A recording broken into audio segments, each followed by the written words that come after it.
नमस्कार दोस्तों, 24 मई साल 1987 कनाडा में 23 साल का एक आदमी केनेथ पार्क्स आधी रात को अपने सोफे पर सो रहा था। ये हॉर्स रेसिंग में अपने सारे पैसे हार चुका था, पूरी तरीके से कर्ज में डूबा हुआ था और अपनी नौकरी भी खो चुका था। कुछ ही घंटे पहले ये टीवी पर सैटरडे नाइट लाइव देखकर सोया था। अगले दिन इसका प्लान था कि सुबह उठकर अपने इन-लॉज के घर जाएगा उनसे पैसों की मदद मांगने के लिए। लेकिन सुबह होने से पहले ही रात के करीब 1:30 बजे अचानक से ये अपने सोफे से उठकर गाड़ी में बैठ जाता है। बीच रात में ही ये हाईवे पर करीब 22 किलोमीटर ड्राइव करके अपने इन-लॉज के घर पहुंच जाता है। इसके पास घर की एक चाबी भी थी जिससे गेट खोलकर सीधा अंदर घुस गया।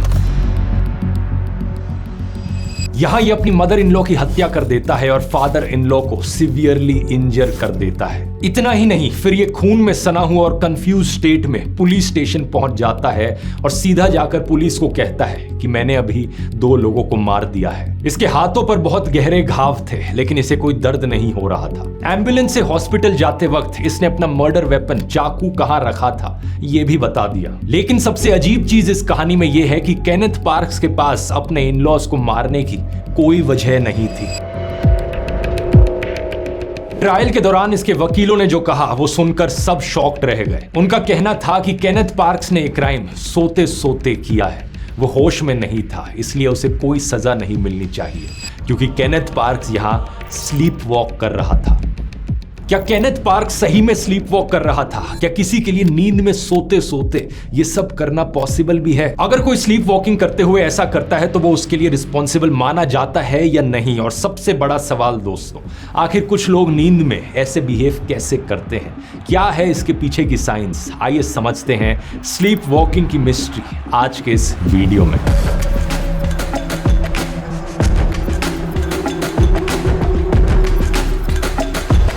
वीडियो शुरू करने से पहले बताना चाहूंगा ध्रुव राठी एकेडमी पर दिवाली धमाका सेल चल रही है। मेरे सारे कोर्सेज पर फ्लैट 50% ऑफ, यानी कि मेरा टाइम मैनेजमेंट कोर्स जहां पर आप प्रोडक्टिविटी और हैप्पीनेस को मैक्सिमाइज करना सीखेंगे, या फिर मेरा YouTube ब्लूप्रिंट कोर्स जो आपको एक कंटेंट क्रिएटर बनना सिखाता है, कैसे आप YouTube को एक पार्ट टाइम जॉब या फुल टाइम करियर बना सकते हो, या फिर मेरा 10.5 घंटे का highly detailed master AI chatbots course जो आपको ChatGPT, Gemini, DeepSeek जैसे AI टूल्स की थ्योरी प्रैक्टिकल सब कुछ सिखाता है। इन सब में से आप कोई भी कोर्स खरीदो 22 अक्टूबर तक आपको फ्लैट 50% ऑफ मिलेगा।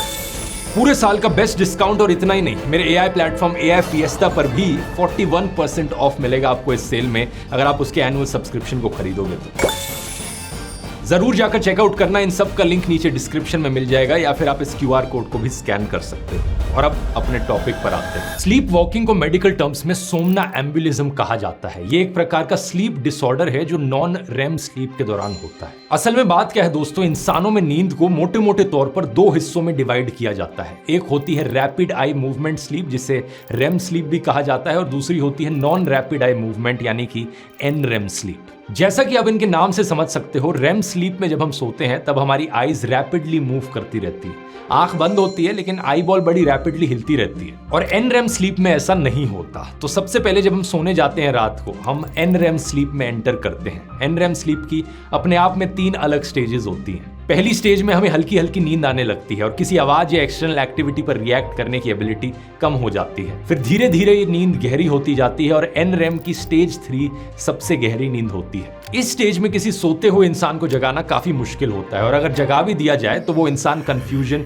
और डिसओरिएंटेड फील करने लगता है। फिर NREM की तीनों स्टेजेस के बाद इंसान REM स्लीप में एंटर करता है और सपने इसी स्टेज में आते हैं। इस स्टेज में हमारा हार्ट रेट बढ़ने लगता है और ब्रेन रिलेटिवली ज्यादा एक्टिव हो जाता है। हमारा दिमाग मेमोरीज को कंसोलिडेट करने के लिए और इमोशंस को प्रोसेस करने के लिए काम करने लगता है। यही कारण है सपने आने के पीछे। वैसे सपने आना अपने आप में ही एक बहुत डिटेल्ड और अलग टॉपिक है, उसकी चर्चा किसी और वीडियो में करेंगे। लेकिन स्लीप वॉकिंग की बात की जाए तो स्लीप वॉकिंग रेम स्टेज में नहीं होती। स्लीप वॉकिंग होती है सबसे गहरी नींद NREM की स्टेज 3 में। एक इंसान जो अपनी नींद में चलने लगे, हो सकता है उसकी आंखें खुली हों और वो अपने आसपास के इवेंट्स को लेकर रिएक्ट कर रहा हो। इसे देखकर कुछ लोगों को लग सकता है कि ये तो जागा हुआ है, ये कॉन्शियस है, लेकिन असलियत में उसके सारे सेंसरी परसेप्शंस लगभग बंद होते हैं। यानी कि उसकी आंखें खुली होंगी लेकिन वो चीजों को देख नहीं पाएगा, सूंघ नहीं पाएगा, सुन नहीं नहीं पाएगा। अपनी हैबिट के चलते और हल्की फुल्की ठोकर खाकर वो रास्ते में रखी चीजों से बचकर निकल जरूर सकता है, लेकिन रियलिटी में वो कुछ सोच समझ नहीं रहा होता। वैसे आमतौर पर देखा जाए तो स्लीप वॉकर्स की आंखें ऊपर और अंदर की तरफ मुड़ी रहती हैं और उनके चेहरे पर एक ब्लैंक एक्सप्रेशन रहता है। और सबसे इंपॉर्टेंट बात यह है कि स्लीप वॉकिंग के दौरान हुई घटना जागने के बाद याद नहीं रहती। अगर किसी इंसान को स्लीप वॉकिंग के दौरान जगा दिया जाए तो वो कुछ समय तक कंफ्यूज्ड और डिसओरिएंटेड रहता है। वही चीज जो तब होती है जब आप किसी को NREM की स्टेज 3 स्लीप में जगा देते हो। अब इंसानों का क्या है कि हम लोग स्लीप साइकिल्स में सोते हैं। एक स्लीप साइकिल में ये चारों स्लीप स्टेजेस एक के बाद एक आती रहती हैं। N1, N2, N3 REM sleep और उसके बाद फिर से N1 आ गई। एक स्लीप साइकिल 90 मिनट से लेकर 110 मिनट के बीच तक चलती है। जब आप सोने जाते हो तो first half of the night में N3 का जो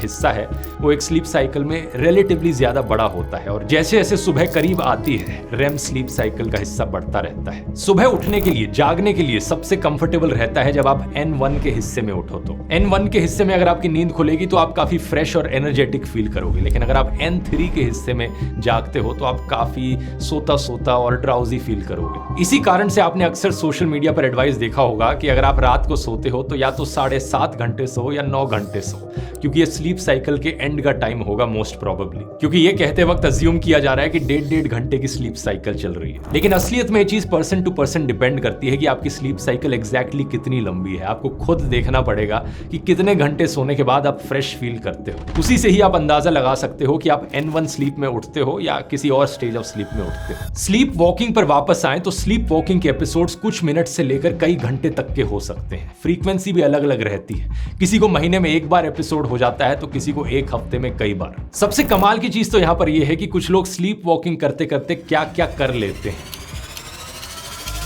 जैसे कि ब्रिटिश ऑस्ट्रेलियन आर्टिस्ट ली हैडविन का एग्जांपल देखिए। ये भाई साहब स्लीप वॉकिंग करते करते पेंटिंग कर सकते हैं। मजाक नहीं कर रहा, ये एक सच्ची कहानी है। ये जब 15 साल के थे तभी इन्होंने सोते सोते स्लीप वॉकिंग करते हुए फेमस हॉलीवुड एक्ट्रेसेस की 3 पेंटिंग्स बना दी। और सबसे अजीब बात यह है कि ये होश में रहते रहते पेंटिंग नहीं कर पाते, सिर्फ नींद में ही पेंट कर सकते हैं। Lee is expressing this by creating artwork is just a really nice manifestation of what his more emotional system is doing when it's not inhibited by these frontal areas. इसी तरीके से स्कॉटलैंड में एक case देखा गया Robert would का, जो रात में उठकर खाना बनाने लगते हैं। ये नींद में रहते रहते ही ऑमलेट से लेकर पास्ता जैसी डिशेस को तैयार कर देते हैं, जिसके कारण इन्हें स्लीप वॉकिंग शेफ कहा जाता है। कुछ फेमस इंडियन एग्जांपल्स की बात करें तो क्रिकेटर सचिन तेंदुलकर को भी अपने करियर की शुरुआत में स्लीप वॉकिंग की आदत थी। सौरव गांगुली ने एक इंटरव्यू में बताया था कि 1990s में जब वो इंग्लैंड में रूममेट्स थे तब सचिन रात के 1-1:30 बजे उठकर पहले कमरे में एमलेसली घूमते, फिर चेयर पर बैठ जाते। रूममेट था दोनों इंग्लैंड में, तो एक दिन रात को देखा कि ये बंदा ना चल रहा है रूम में, घूम घूम के चेयर पे बैठता है। जब गांगुली ने सचिन से पूछा कि वो ऐसा क्यों करते हैं तो उन्होंने जवाब दिया कि उन्हें नींद में चलने की आदत है। तो मैंने उसको अगला दिन कहा, यार तू तो डरा रहा है मुझे, तू कर क्या रहा है रात को? हाँ, नहीं मैं रात को चलता हूँ नींद में। तो उसको ये आदत थी रात को नींद में चलना। लेकिन अनफॉर्चुनेट चीज ये है दोस्तों कि स्लीप वॉकिंग में हर कोई इतना क्रिएटिव या कोई इतनी हार्मलेस एक्टिविटी नहीं करता। कई बार लोग वायलेंट हो जाते हैं और क्राइम्स कर देते हैं, जैसा कि कनाडा में केनेथ पार्क्स का केस था। इसके बारे में बात मैं आगे वीडियो में करता हूं, लेकिन पहले जानते हैं कि ये स्लीप वॉकिंग होती ही क्यों है। इंडिया में स्लीप वॉकिंग को लेकर कई सारी अफवाहें फैली हुई है। कोई इन्हें भूत प्रेत से जोड़कर देखता है तो कोई कहता है कि पास्ट लाइफ की मेमोरीज है। लेकिन असलियत यही है दोस्तों कि इसका किसी भूत प्रेत, पास्ट लाइफ, स्पिरिट्स किसी से कोई संबंध नहीं है। स्लीप वॉकिंग एक प्योरली न्यूरोलॉजिकल फिनोमेना है। यह होता है ब्रेन की इनकम्प्लीट अवेकनिंग से, यानी कि इंसानी ब्रेन का कुछ हिस्सा सोया हुआ रहता है और कुछ हिस्सा जाग जाता है। अब ऐसा क्यों होता है, इसके पीछे एग्जैक्ट रीजनिंग इतनी क्लियर नहीं है, लेकिन लेटेस्ट साइंटिफिक रिसर्च के मुताबिक जब शरीर गहरी नींद में जाने की तैयारी कर रहा होता है, जब N3 स्लीप स्टेज में जाने की तैयारी हो रही होती है, तभी कुछ ऐसा हो जाता है कि ये ट्रांजिशन अच्छे से नहीं हो पाता। गहरी नींद और जागने के प्रोसेसेस ओवरलैप कर जाते हैं, क्योंकि जब कोई स्लीप वॉक करता है तो उसके दिमाग का वो हिस्सा जो मूवमेंट कंट्रोल कर रहा है वो जाग जाता है, लेकिन कॉन्शियसनेस वाला हिस्सा सोया रहता है। इसी रीजन से मोटर एक्टिविटीज करनी पॉसिबल है स्लीप वॉकिंग करते हुए। लोग चल सकते हैं, बैठ सकते हैं, खड़े हो सकते हैं और यहां तक कि कुछ लोग तो गाड़ियां ड्राइव कर सकते हैं, खाना बना सकते हैं और पेंट भी कर सकते हैं। ये इसलिए पॉसिबल है क्योंकि दिमाग के हायर न्यूरल स्ट्रक्चर्स के इन्वॉल्वमेंट इन्वॉल्वमेंट के बिना भी ब्रेन स्टेम और सेरेबेलम जैसे पार्ट्स कॉम्प्लेक्स इमोशनल और मोटर बिहेवियर्स को कंट्रोल कर सकते हैं। हमारे शरीर का ऑटोनोमिक नर्वस सिस्टम आपने स्कूल में पढ़ा होगा, हमारी कॉन्शियस विल के बिना, हमारी मर्जी के बिना सांस लेता रहता है। हार्ट रेट और डाइजेशन जैसे फिजियोलॉजिकल फंक्शंस को कंट्रोल करता रहता है। हमारी बॉडी को इन सभी कामों को करने के लिए सोचने की जरूरत नहीं होती। इसी ऑटोनोमिक नर्वस सिस्टम की दो ब्रांचेस होती हैं। एक सिंपैथेटिक ब्रांच जो फाइट और फ्लाइट रिस्पॉन्स देखती है, यानी किसी खतरे के समय रिस्पॉन्सेस को कंट्रोल करती है, और दूसरी पैरासिम्पैथेटिक ब्रांच जो रेस्ट एंड डाइजेस्ट रिस्पॉन्सेस को कंट्रोल करती है। स्लीप वॉकर्स में इस ऑटोनोमिक नर्वस सिस्टम को लेकर 2021 में एक बड़ी इंटरेस्टिंग डिस्कवरी हुई। इस रिसर्च ने यह पाया कि स्लीप वॉकर्स में N3 स्लीप के दौरान सिंपैथेटिक ब्रांच में कम एक्टिविटी होती है और पैरासिम्पैथेटिक ब्रांच एलिवेटेड रहती है, यानी कि रेस्ट और डाइजेस्ट रिस्पॉन्सेस ज्यादा एक्टिवेट हो जाते हैं और फाइट और फ्लाइट रिस्पॉन्सेस काफी कम हो जाते हैं। ये एक बड़ी हैरान कर देने वाली डिस्कवरी थी, क्योंकि इससे पहले तक माना जाता था कि स्लीप वॉकर्स के डीप स्लीप में रेस्ट एंड डाइजेस्ट रिस्पॉन्सेस कम और फाइट और फ्लाइट रिस्पॉन्सेस ज्यादा होंगे और इसी कारण से वो स्लीप वॉक कर रहे होंगे। लेकिन लेटेस्ट रिसर्च से इसका एग्जैक्ट ऑपोजिट सामने आया।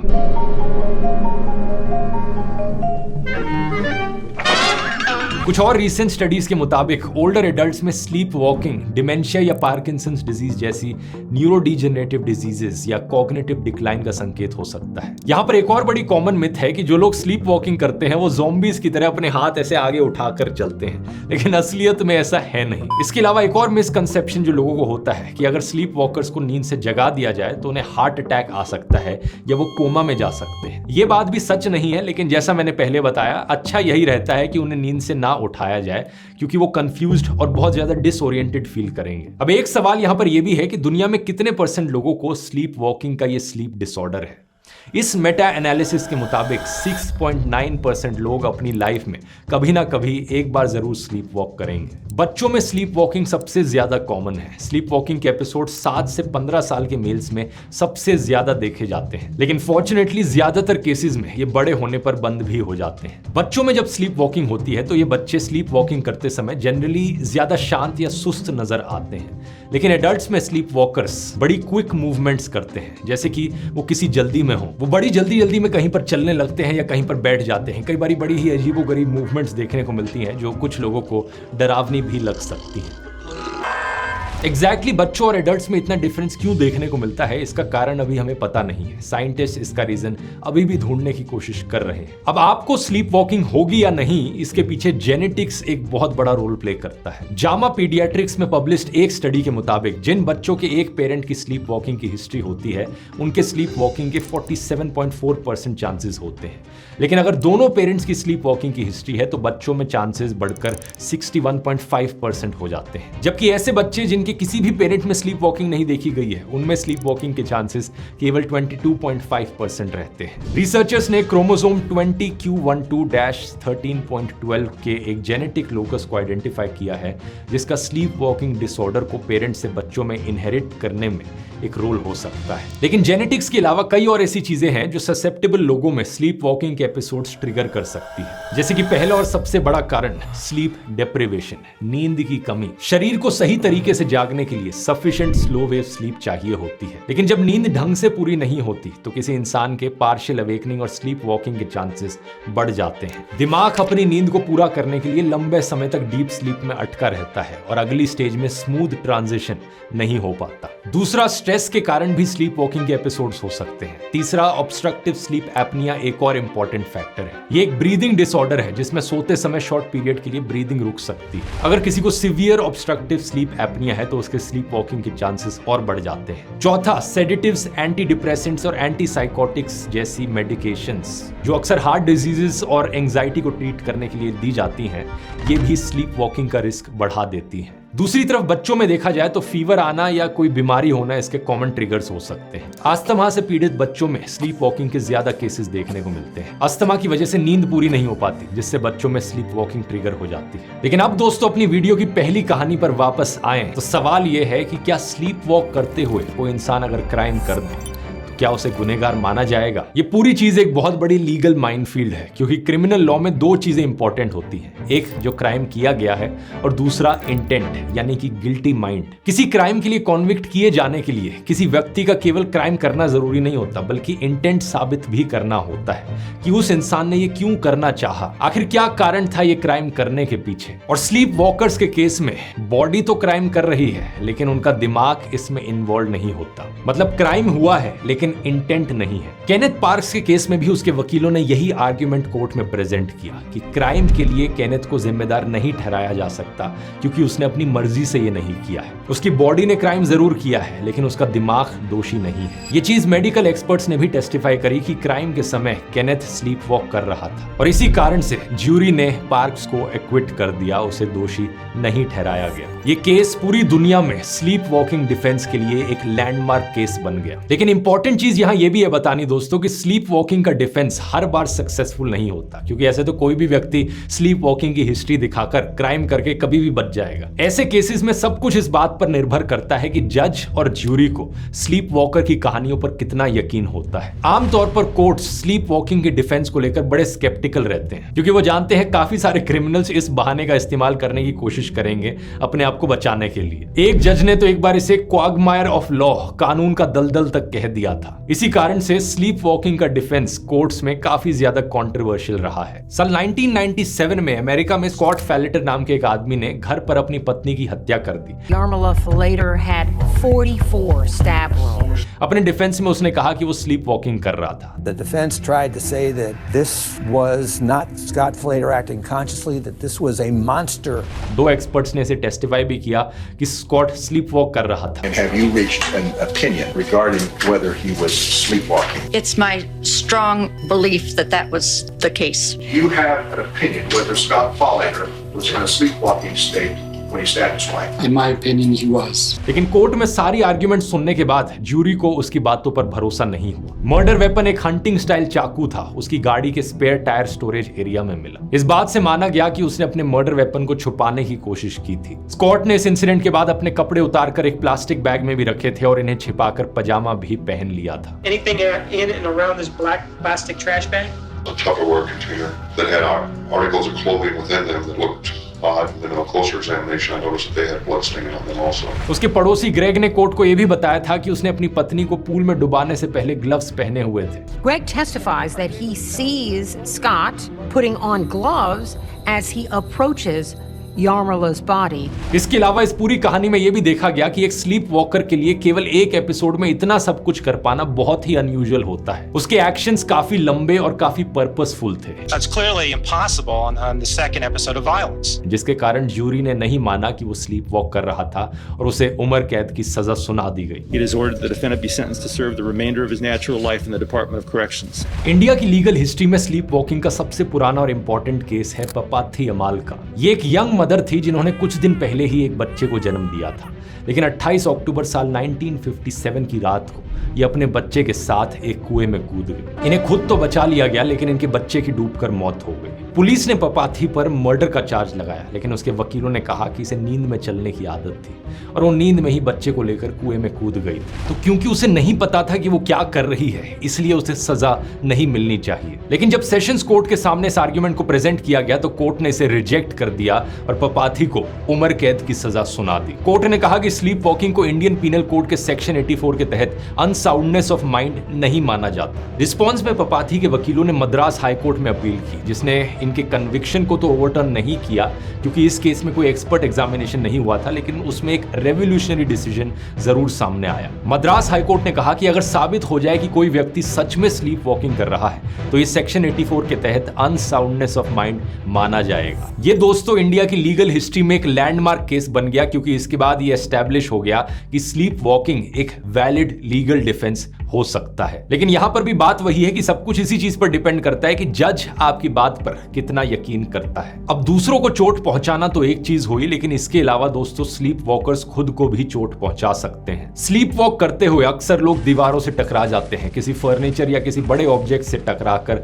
उन्हें काफी भारी चोट आ सकती है। सबसे बड़ा खतरा होता है सीढ़ियों से या बैल्कनी से नीचे गिरने का, स्पेशली अगर सेफ्टी ग्रिल्स ना लगी हो। जून 2024 को ऐसा ही एक केस मुंबई में हुआ। एक एक हाई राइज बिल्डिंग के 6th फ्लोर पर रहने वाला 19 साल का लड़का मुस्तफा इब्राहिम चूनावाला स्लीप वॉक करते हुए बैल्कनी में पहुंच गया। इस बैल्कनी पर कोई सेफ्टी ग्रिल नहीं लगी थी और इसलिए इसकी नीचे गिरकर मौत हो गई। इसके बाद सबसे बड़ा खतरा होता है जब लोग स्लीप वॉकिंग के दौरान घर से बाहर निकलकर ट्रैफिक में चले जाते हैं या ड्राइव करना शुरू कर देते हैं। महिलाओं के लिए चीज और भी खतरनाक बन जाती है। अगर आप किसी को जानते हैं जो स्लीप वॉक करते हुए रात को घर से अक्सर बाहर निकल जाते हैं तो इस चीज को बिल्कुल भी लाइटली नहीं लेना चाहिए। इन्वायरमेंट को सिक्योर करना सबसे जरूरी चीज है। कोई भी शार्प या डेंजरस ऑब्जेक्ट नहीं होना चाहिए आसानी से रीचेबल। सीढ़ियों पर सेफ्टी गेट्स लगे होने चाहिए और बैल्कनीज पर सेफ्टी ग्रिल्स होनी चाहिए। खिड़कियों और दरवाजों को ना सिर्फ लॉक करना है बल्कि उन पर चाइल्ड प्रूफ लैचेस भी लगाने हैं ताकि उन्हें खोलना और मुश्किल हो जाए। वैसे बेस्ट चीज तो यही है कि जो लोग स्लीप वॉकिंग करते हैं वो ग्राउंड फ्लोर पर ही सोने की कोशिश करें।